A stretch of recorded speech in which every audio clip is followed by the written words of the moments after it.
നിയമസഭാ തെരഞ്ഞെടുപ്പിൻ്റെ ചൂടും ചൂരും പറയുന്ന അങ്കത്തട്ടിലേക്ക് സ്വാഗതം. ഗുരുവും ശിഷ്യനും ഏറ്റുമുട്ടുന്ന ഒരു വലിയ മത്സരമാണ് അമ്പലപ്പുഴയിൽ നടക്കുന്നത്. VS അച്യുതാനന്ദനും സുശീല ഗോപാലിനും മത്സരിച്ച് വിജയിച്ച മണ്ഡലം എന്ന ഖ്യാതി കൂടി അമ്പലപ്പുഴയ്ക്കുണ്ട്. കമ്മ്യൂണിസ്റ്റ് പ്രസ്ഥാനത്തിന് നല്ല വേരോട്ടമുള്ള മണ്ഡലമാണ് അമ്പലപ്പുഴ. രാഷ്ട്രീയ ഗുരുവും ശിഷ്യനും പരസ്പരം ഏറ്റുമുട്ടുന്നു. അതാണ് ഇത്തവണത്തെ മത്സരത്തിൻ്റെ ഏറ്റവും വലിയ പ്രത്യേകത.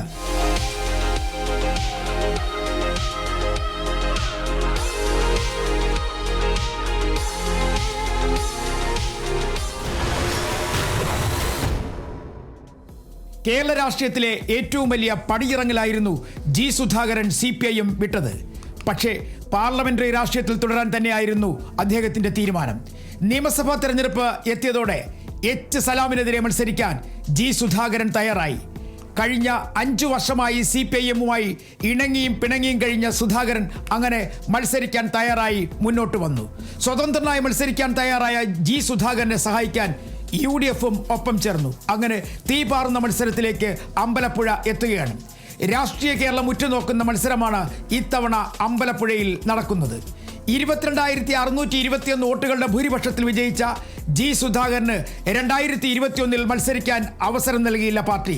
ഇതാണ് G. സുധാകരന് പാർട്ടിയോടുള്ള അകൽച്ചയ്ക്ക് കാരണമായത്.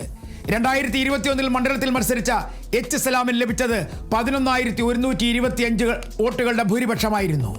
1987 സുധാകരൻ അമ്പലപ്പുഴയിൽ മത്സരിച്ചെങ്കിലും അന്ന് പരാജയപ്പെടുകയായിരുന്നു.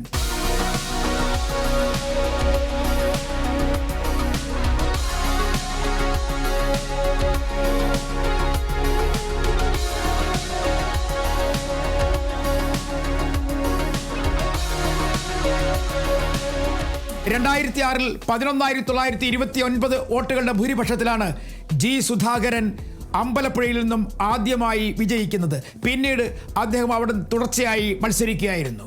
കഴിഞ്ഞ തദ്ദേശഭരണ തെരഞ്ഞെടുപ്പിൻ്റെ ഫലം കൂടി നോക്കുകയാണെങ്കിൽ ആലപ്പുഴ നഗരസഭയുടെ പകുതിയും അമ്പലപ്പുഴ വടക്കും അമ്പലപ്പുഴ തെക്കും പുന്നപ്ര വടക്കും പുന്നപ്ര തെക്കും പുറക്കാടും എന്നീ പഞ്ചായത്തുകൾ കൂടി ഉൾപ്പെടുന്നതാണ് അമ്പലപ്പുഴ നിയമസഭാ മണ്ഡലം.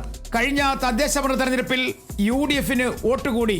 മാത്രവുമല്ല UDFന് 1-2 പഞ്ചായത്തുകളിൽ വിജയം വരിക്കുവാനും കഴിഞ്ഞിരുന്നു. അതിനു മുമ്പ് ആലപ്പുഴ നഗരസഭയിൽ LDFന്റെ വലിയ തേരാട്ടമായിരുന്നു. അതിന് കുറയ്ക്കുവാനും UDFന് കഴിഞ്ഞു എന്നുള്ളതാണ് ഇത്തവണത്തെ ഏറ്റവും വലിയ പ്രത്യേകത. കഴിഞ്ഞ പ്രാവശ്യത്തെ വോട്ടിംഗ് ശതമാനം നോക്കുമ്പോൾ 76.71%. CPIMന് 44.71%, കോൺഗ്രസിന് 36.67%, BJPക്ക് 16.34% ലഭിച്ചു. പുതിയ കണക്കനുസരിച്ച് 17,12,003 വോട്ടുകളാണ് അമ്പലപ്പുഴയിൽ ഉള്ളത്. അങ്ങനെ വാശിയേറിയ മത്സരമാണ് ഇത്തവണ അമ്പലപ്പുഴയിൽ നടക്കുന്നത്.